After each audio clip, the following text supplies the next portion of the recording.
খনিজ পদার্থ আহরণের দ্বারা মাটি দূষণ।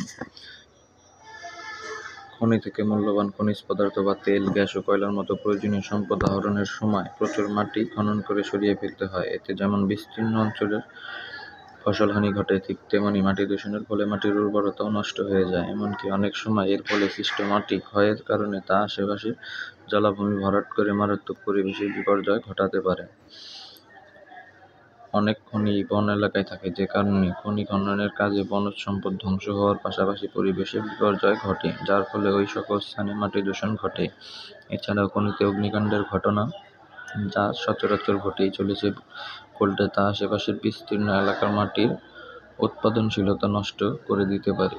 এছাড়াও অতিরিক্ত সার, কীটনাশক, আগাছা ধ্বংসকারী দ্রব্যাদি, গাছপালার অবশিষ্টাংশ, প্রাণীজ বর্জ্য, মাটির ক্ষয়, এমনকি কৃষিকাজে উন্নত প্রযুক্তির মাত্রাতিরিক্ত ব্যবহারের ফলেও মাটি দূষণ হয় এবং মাটির উর্বরতা নষ্ট হয়।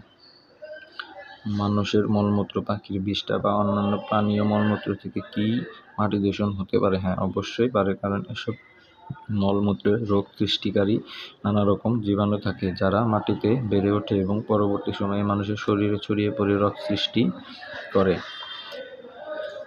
8.1.5 মাটি সংরক্ষণ কৌশল।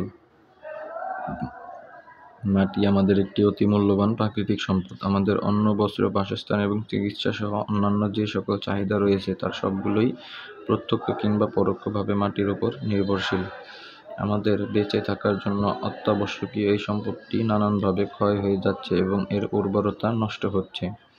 ঝড়ো বাতাস মাটি উড়িয়ে নেয়, ভারী বৃষ্টিপাত, নদীর পানির স্রোত বা নদীর ভাঙন ইত্যাদি নানা কারণে মাটি ক্ষয়প্রাপ্ত হয়। মাটির ক্ষয় হলে তার উর্বরতা ধ্বংসের পাশাপাশি মাটিও ধ্বংসপ্রাপ্ত হয়। আমরা গাছপালা ও বন জঙ্গল কেটে, পাহাড় কেটে শিল্প কারখানা স্থাপন করি, যেমন ইটভাটা, প্রতিনিয়ত মাটির ক্ষয় সাধন করে চলেছি।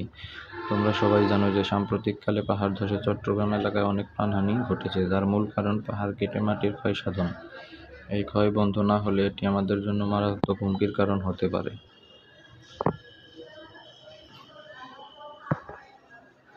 ক্ষয় রোধ করে মাটি সংরক্ষণ। মাটি সংরক্ষণের সবচেয়ে কার্যকর এবং সহজ কৌশল হলো মাটিতে বেশি করে গাছ লাগানো। মাটিতে তৃণগুল্ম বা দূর্বা কিংবা অন্য যে কোনো ঘাস জাতীয় উদ্ভিদ এবং অন্যান্য গাছপালা থাকলে ভারী বৃষ্টিপাতেও মাটি ক্ষয় রোধে সাহায্য করে।